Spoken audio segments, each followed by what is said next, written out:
Hello students, my name is Dipankar Pal. Welcome in my another video. UGC net preparation with Dipankar চ্যানেলে তোমাদের সকলকে জানাই welcome এবং good morning. So West Bengal যে SSC SL ST যে পরীক্ষা রয়েছে তোমাদের, সেই পরীক্ষার ভূগোল বা জিওগ্রাফি বিষয়ের প্রত্যেকটা টপিকের আমি থিওরি এবং প্র্যাকটিস সেশন তোমাদের জন্য রেখেছিলাম। তো ভিডিও লিঙ্কের ডেসক্রিপশন বক্সে তোমরা পেয়ে যাবে প্লেলিস্ট সেকশনের লিঙ্ক।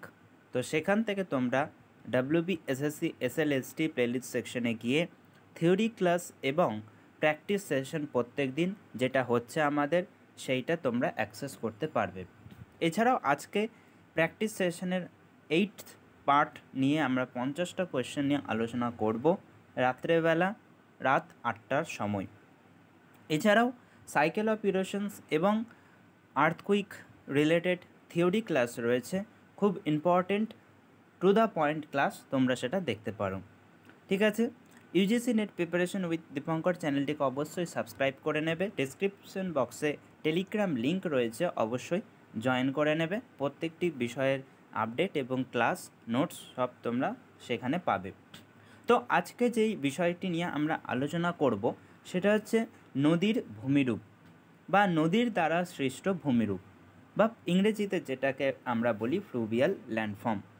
তো ইরোশনাল ল্যান্ডফর্ম কি? নদীর ক্ষয়কার্যের ফলে যে সমস্ত ল্যান্ডফর্মগুলো সৃষ্টি হয়ে থাকে, সেই ল্যান্ডফর্মগুলো কী কী সেখানে আমরা এখানে আলোচনা করব। তোমরা খাতা পেন নিয়ে বসো এবং লিখে নাও। ভি শেপ ভ্যালি বা ভি আকৃতির উপত্যকা, গর্জ বা ক্যানিয়ন, ওয়াটারফল জলপ্রপাত, পটহোলস বা plunge pools, structural bench, river terraces, meander, cuesta and hogback and peneplain বা সমপ্রায় ভূমি। প্রত্যেকটা ভূমিরূপের কিন্তু আমি ছবি দিয়ে পরবর্তী স্লাইডে আছে সেইটা আমি ডেসক্রাইব করব। আগে নামগুলো জেনে নাও এবং নামগুলো আগে লিখে নাও। নদীর সঞ্চয় কার্যের ফলে বা ডিপোজিশনের জন্য যে ভূমিরূপগুলো সৃষ্টি হয় সেইগুলি হচ্ছে alluvial fan, alluvial cone, natural levees, flat plains and deltas. ঠিক আছে, তো দেখো এখানে প্রথম যে ছবিটি রয়েছে সেটি হচ্ছে ভি শেপ ভ্যালি বা ভি আকৃতির উপত্যকা। নদী যখন যৌবন পর্যায়ে থাকে বা ইউথফুল স্টেজে থাকে, নর্মাল সাইকেল অফ ইরোশনে কিন্তু আমরা সাধারণ ক্ষয়চক্রের যে অবস্থা সেখানে কিন্তু আমরা এটা নিয়ে আলোচনা করেছিলাম। এবং নদী যখন কি করে, ইউথফুল স্টেজে থাকে, নদী তখন খুব বেশি পরিমাণে ক্ষয় করে এবং সামনের দিকে এগিয়ে চলে। এই ফলে যে উপত্যকার সৃষ্টি হয়ে থাকে তাকে কি বলা হয়? তাকে ভি শেপ ভ্যালি বলা হয়। পরের দ্বিতীয় নম্বর ছবিতে দেখো গর্জ বা ক্যানিয়ন। গর্জ বা ক্যানিয়নকে কি বলা হয়? গিরিখাত বলা হয়, বা সরু আকৃতির যে গভীরতম যে গিরিখাত সৃষ্টি হয় তাকেই কিন্তু গর্জ বা ক্যানিয়ন বলা হয়। বোঝা যাচ্ছে? এবং পরবর্তী দেখো পটহোলস বা প্লাঞ্জ পোল। পটহোলস বা প্লাঞ্জ পোল কি? নদী যখন তার ইউথফুল স্টেজে চলতে চলতে যখন নিচে যখন গর্ত করে এবং একটা গর্তর সৃষ্টি হয় এবং সেখানে যখন নুড়ি, বালি, কাদা এ সমস্ত যখন জলের স্রোতের জন্য ঘুরে, এবং সেই জায়গাটাকে কি বলা হয়? পটহোলস বলা হয়ে থাকে। পরবর্তী দেখো রিভার টেরেসে কি, বা রিভার টেরেসে কি? রিভার রিজুভিনেশনের জন্য বা নদীর যে পুনরুজ্জীবন হয় তার জন্য রিভার টেরেসের সৃষ্টি হয়। এবং রিভার টেরেসে হচ্ছে নদীর ক্ষয়কার্যের ফলে সৃষ্ট এক প্রকার সিঁড়ি টাইপের বা ধাপ টাইপের।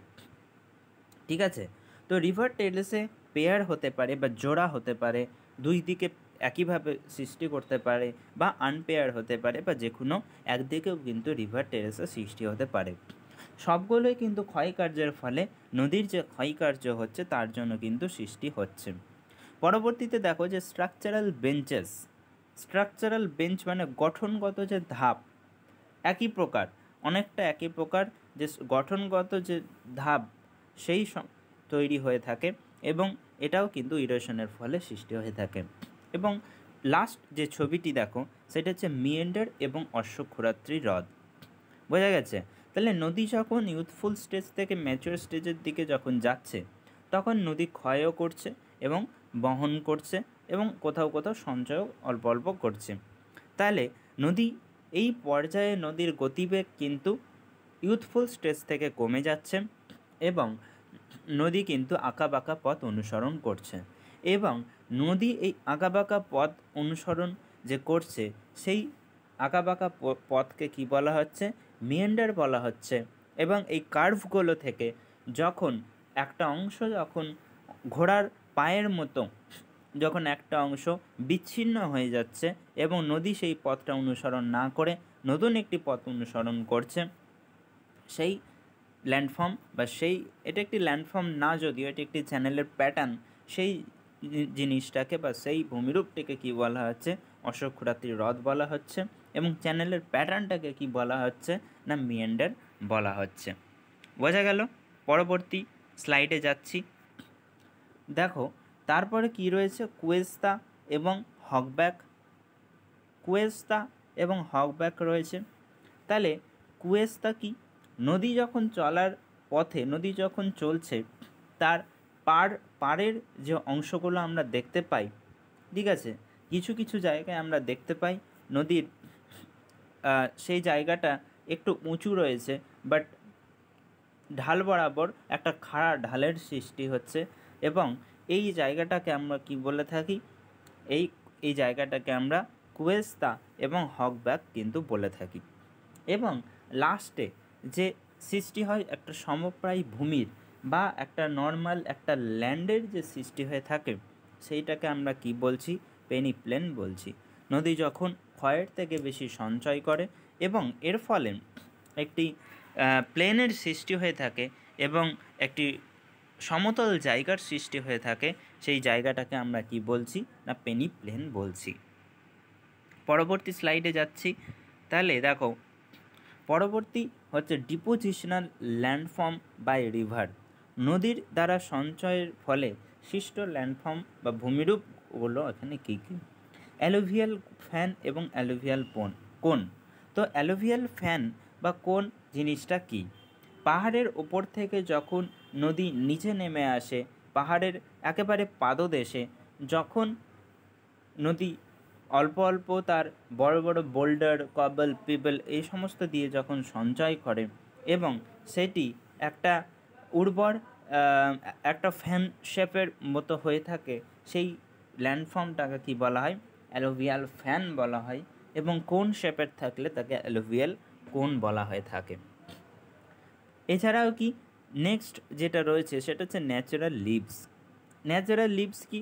নদী যখন বয়ে যাচ্ছে তখন তার দুই পাশে একটা পাড়ের সৃষ্টি হয় এবং সেখানে সঞ্চয়ের সৃষ্টি হয়ে থাকে, উঁচু হয়ে থাকে। নদীর দুই প্রান্তের যে উঁচু যে জায়গাটা, সেই জায়গাটাকে আমরা কি বলে থাকি? ন্যাচারাল লিভস বলে থাকি। সেখানে কিন্তু নদী কিন্তু সঞ্চয় করে। এছাড়াও যে ডেল্টা কিন্তু অনেক ধরনের হয়ে থাকে। আর্কওয়েট বা ফ্যান শেপের হয়ে থাকে, ফ্যানের আকৃতির মতো, পাখির পায়ের মতো হয়ে থাকে, যেটার উদাহরণ মিসিসিপি বদ্বীপ। ঠিক আছে? তো বদ্বীপ কখন হয়? নদী যখন তার ওল্ড স্টেজে পৌঁছে যায় এবং সমুদ্রের দিকে গিয়ে মিশে, তখন নদীর আর সেই রকম ক্ষয় করার কোনো শক্তি থাকে না এবং নদী শুধু সঞ্চয় করে।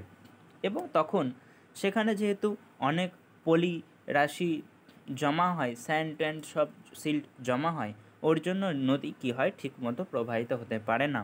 এর জন্য নদী বিভিন্ন শাখা প্রশাখাতে ভাগ হয়ে সমুদ্রের সাথে গিয়ে কিন্তু মেশে এবং এর ফলে যে বাংলা ব আকৃতির যে ভূমিরূপ গঠন করে বা